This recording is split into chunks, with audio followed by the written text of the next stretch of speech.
Business പൊട്ടിപ്പോയ ഒരുത്തൻ മോനെന്താ ഇപ്പൊ ചെയ്യല്?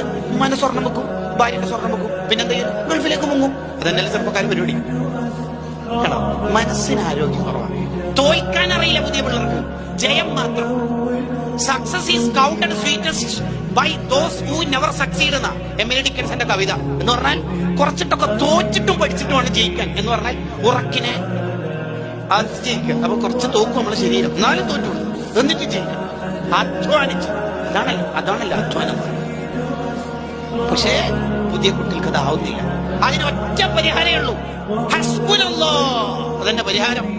വനിഅമൽ വക്കീൽ. മോനെ LLB കഴിഞ്ഞ ലീഗൽ വക്കീലിനേക്കാൾ ടോപ്പ് വക്കീൽ, അൽ വക്കീലായ ഓൾ ആൻഡ് ഓൾ ആയ അള്ളണ്ടോ ഇന്നലെ പഠിക്കുന്നത്. അത് ചെറുപ്പത്തിൽ തന്നെ 7000 കുട്ടികളെ കൊന്നിട്ടുണ്ട് ഫിറഔന്. എന്തിന്? മൂസാ നബി ജനിക്കുന്നു പേടിച്ചിട്ട്. എന്നിട്ട് മൂസാ നബിനെ ഫിറൗന്റെ കൊട്ടാരത്തിൽ തന്നെ അള്ള വളർത്തി. എന്നിട്ടോ മൂസാ നബിക്ക് പാല് കൊടുക്കാൻ പെണ്ണുങ്ങളെ കിട്ടുന്നില്ല. 100-200 പെണ്ണുങ്ങൾ നേരെ